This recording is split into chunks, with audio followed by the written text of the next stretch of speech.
నమస్కారం. భక్తి టీవీ ప్రేక్షకులందరికీ శరన్నవరాత్ర శుభాకాంక్షలతో ఆధ్యాత్మిక సుధాసాగరం ధర్మ సందేహాలు కార్యక్రమానికి స్వాగతం. అనునిత్యం ఆనందాన్ని పంచేది, అడిగిన వెంటనే వరాలను అనుగ్రహించేది కాశీ పురాధీశ్వరి శ్రీమాత అన్నపూర్ణేశ్వరి. ఈరోజు అలంకారంలో భాగంగా అమ్మవారు అన్నపూర్ణాదేవిగాను అలాగే శాక్తేయ రూపంలో స్కందమాతగాను దర్శనమివ్వబోతోంది. మరి ఆ అమ్మవారి అనుగ్రహానికి సంబంధించి అలాగే అమ్మవారి అలంకార పరమార్థం గురించి విశిష్టతను గురించి తెలుసుకునేందుకు ప్రేక్షకులు ఎన్నో ఉత్తరాలు ఈమెయిల్స్ మాకు రాసి పంపించారు.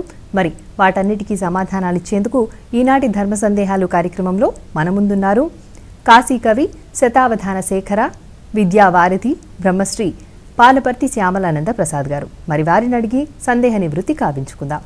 నమస్కారం గురువుగారు. సమస్త సన్మంగళాన్ని భవంతు. అందరికీ శరన్నవరాత్రోత్సవ శుభాకాంక్షలు. గురుగారు, మొదటి ఉత్తరం చూద్దామండి. ఈ ఉత్తరాన్ని బెల్లంపల్లి నుంచి బాణి గారు రాస్తున్నారు. అన్నపూర్ణాదేవి అలంకార పరమార్థం ఏమిటి తెలియచేయండి అని కోరుతున్నారండి.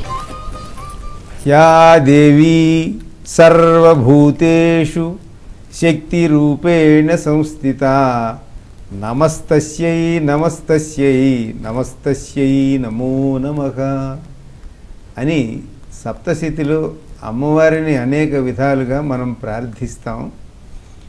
ఈ శరన్నవరాత్రోత్సవాలలో అమ్మవారిని 9 రోజులు మనం ఆరాధించే క్రమంలో పంచమి నాడు అన్నపూర్ణాదేవిగా అమ్మవారిని ఆరాధిస్తున్నాం. అయితే పంచప్రకృతి అవతారాల్లో కానీ షోడశ అవతారాల్లో కానీ ఎక్కడా అన్నపూర్ణాదేవి ప్రస్తావన రాదు. కానీ అన్నపూర్ణాదేవి కాశీనగరంలో అమ్మవారు మనకు అన్నపూర్ణగా ప్రత్యేకంగా కనిపిస్తుంది. పార్వతీదేవిగా ఉంటూ అన్నపూర్ణాదేవిగా కాశీలో మాత్రమే కనిపిస్తుంది. కాశీ ప్రతినిధిగా అనేక దేవాలయాలలో కూడా అన్నపూర్ణాదేవిని మనకి చూపిస్తూ ఉంటారు. అన్నపూర్ణాదేవి ఉపాసన మనం చేయవలసిన పరిస్థితి ఏమిటంటే, అన్ని ప్రాణులు అన్నగతములై ఉన్నాయి కాబట్టి అహమన్నాదో అహమన్నాదహ అని మనకు అధర్వణ వేదం కూడా చెబుతూ ఉన్నది. మనం అన్నంతో బతుకుతున్నాం అనగా అన్ని ప్రాణులు ఆహారం, అన్నము అంటే ఆహారము అని అర్థం. ఎవరి ఆహారం వారిది, అది అన్నం. ఈ అన్నం పూర్ణమైనటువంటి స్థితే శక్తి స్వరూపిణి. అమ్మవారు ఆది పరాశక్తి.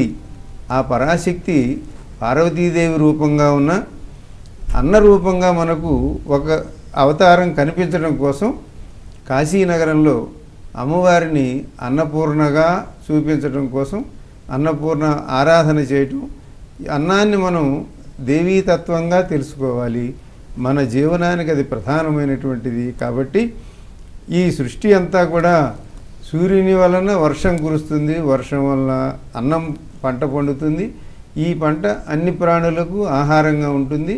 అందువలన ఈ సృష్టి మొత్తం వ్యాపించి ఉన్నటువంటి శక్తి ఆహార రూపంలో ఉండేటువంటి అమ్మవారిని మనం ఆరాధించడం కోసం అన్నపూర్ణ అలంకారము, అన్నపూర్ణ అవతారంగా కాశీనగరంలో ఈ సృష్టి మొత్తానికి కాశీ కేంద్రం. మిగతా ప్రపంచమంతా మునిగిపోయినా కాశీ అట్లా ఉంటుంది అని మనకు స్కాంద పురాణం చెబుతూ ఉన్నది. కాబట్టి అటువంటి కాశీలో అమ్మవారిని అన్నపూర్ణ రూపంగా మనం ఆరాధించడం చేత పరిపూర్ణ జ్ఞాన వైరాగ్య సిద్ధ్యర్థం అన్నపూర్ణాదేవిని మనం ఆరాధించేది ఎందుకంటే మన కండలు పెంచుకోవడానికో కాలం గడపడానికో కాదు, జ్ఞాన వైరాగ్య సిద్ధ్యర్థం. మానవ జన్మ యొక్క ప్రయోజనం జ్ఞానం కలగటం, వైరాగ్యం కలగటం.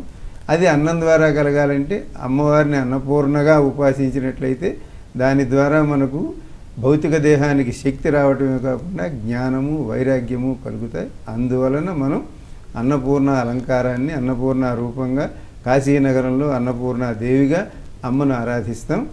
ఆమె ప్రత్యక్ష మాహేశ్వరి.